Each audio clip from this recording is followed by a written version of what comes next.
Hello student, welcome my channel Nets education. I am Rakshi Par. I hope आप सभी अच्छे होंगे।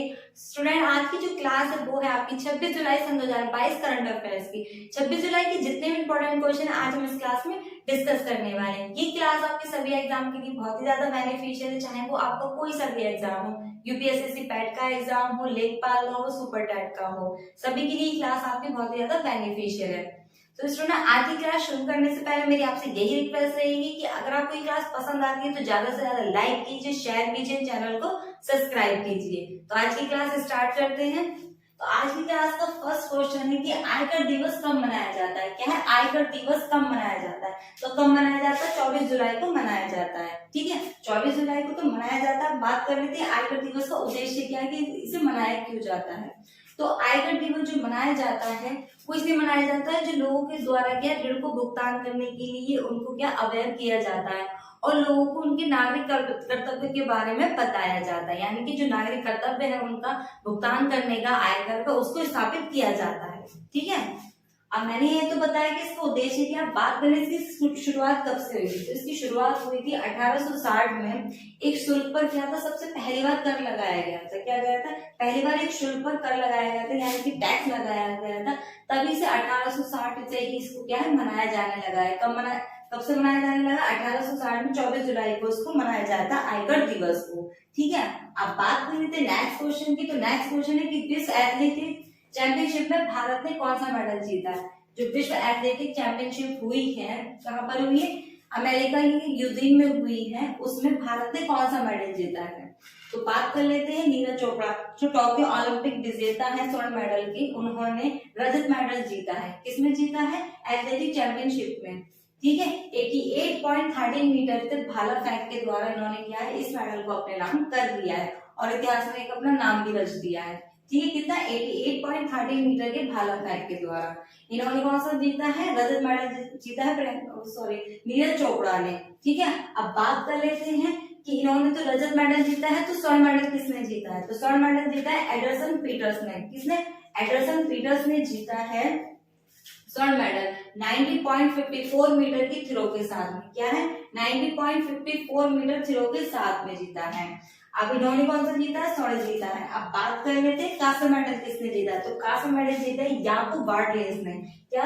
याकूब बार्टलेज ने 88.0 मीटर की थ्रो के साथ में कांस्य मेडल को अपने नाम कर लिया है। ठीक है, मैंने आपको बताया रजत मेडल किसने जीता है? नीरज चोपड़ा ने जीता है।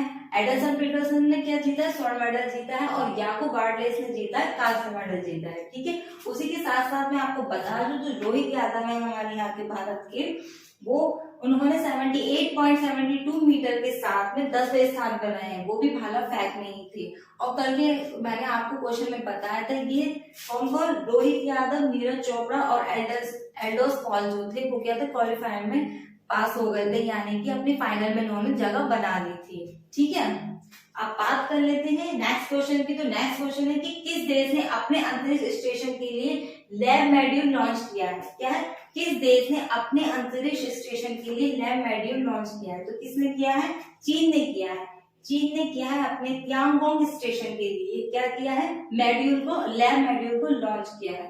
ठीक है, मैं आपको बता दूं जो चीन है वो इस जो अंतरिक्ष स्टेशन के काम में जुटा हुआ है।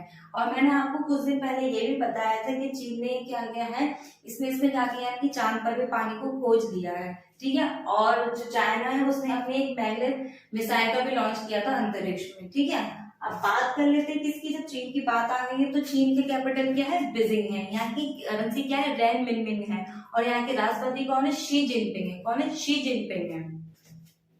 अब बात करते हैं नेक्स्ट क्वेश्चन की। तो नेक्स्ट है कि किस राज्य में कारगिल विजय दिवस पर आयोजित समारोह में रक्षा मंत्री शामिल हुए? क्या है? किस राज्य में कारगिल विजय दिवस पर आयोजित समारोह में रक्षा मंत्री शामिल हुए? तो कौन से राज्य में हुए? जम्मू कश्मीर में हुए।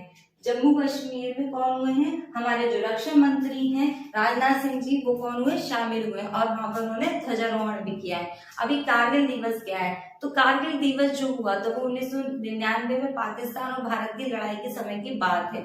उसमें जो शहीद हुए बहुत सारे सेनानी थे, यानी कि सैनिकों थे, उनकी याद में समारोह को रखा गया था और उनको एक उद्देश्य और राजनाथ सिंह ने एक संदेश भी दिया था कि उनकी जो सैनिकों की याद है, यानी कि जो उनका बलिदान है, वो हम कभी नहीं भूल सकते हैं। ठीक है, अब बात कर लेते हैं जम्मू कश्मीर की। ठीक है, तो जम्मू कश्मीर की कैपिटल क्या है? श्रीनगर है।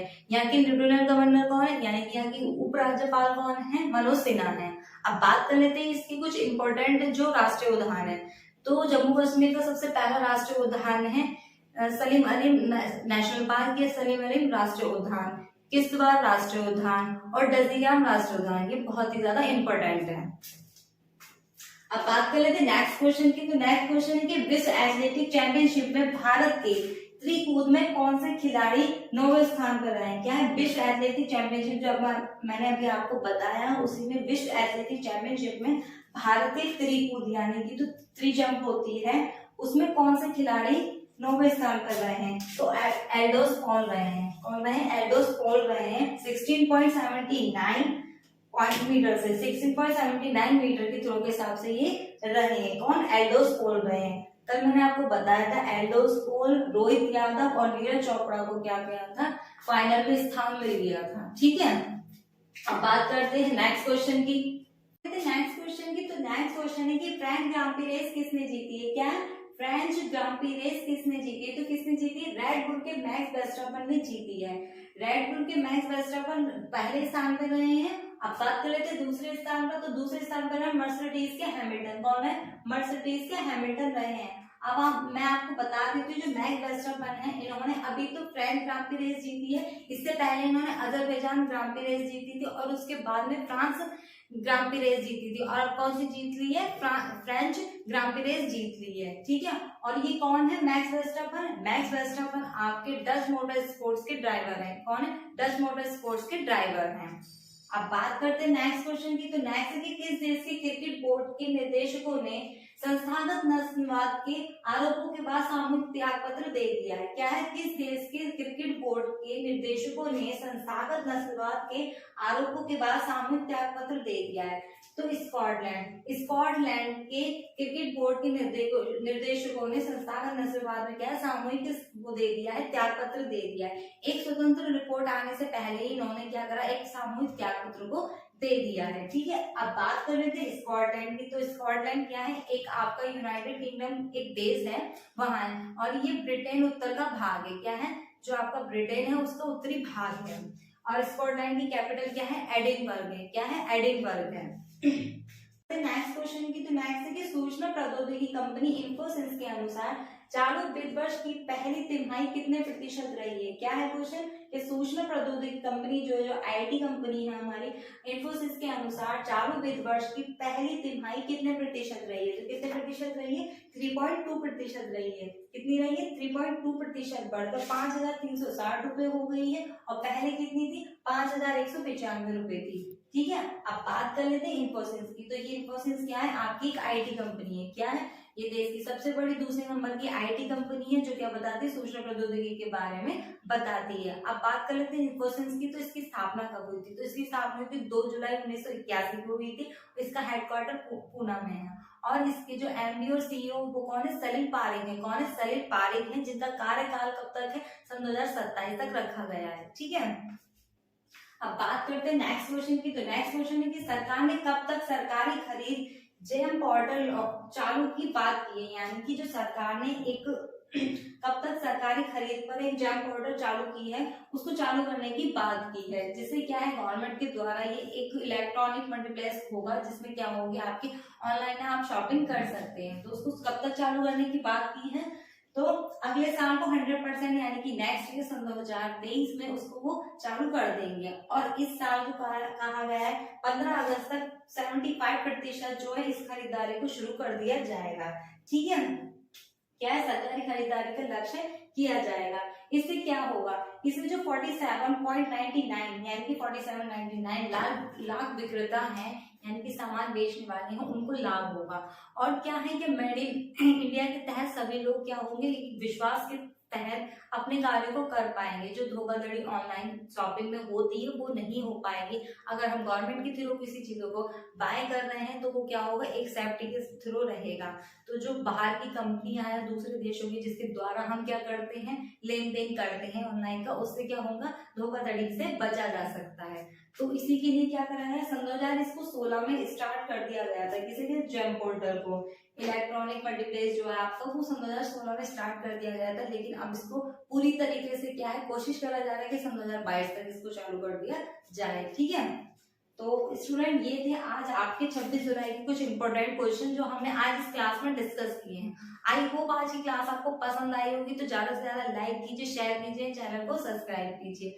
सबका एक क्वेश्चन रहता है कि ये पेड कोर्स है, तो मैं आपको बता दूं ये कोई पेड कोर्स नहीं है। पेड कोर्स आपका मिलेगा लाइव एजुकेशन वेब पर। वहां पर अब क्या है, कुछ अपडेटिंग चल रही है जिसमें नए नए कोर्सेज तैयार करे जाए अलग अलग बैच के हिसाब से। ठीक है, जैसे ही वो अपडेटिंग खत्म हो जाएगी तो मैं उसका लिंक आपको बता दूंगी, जिससे क्या है आप वहां से कोर्स बाय कर सकते हैं। वहां मैं आपको करंट अफेयर्स पढ़ाऊंगी और बाकी और भी वहां बहुत ही ज्यादा अदर कोर्सेज बनाए जा रहे हैं, जिसके लिए आपको थोड़ा सा वेट करना पड़ेगा।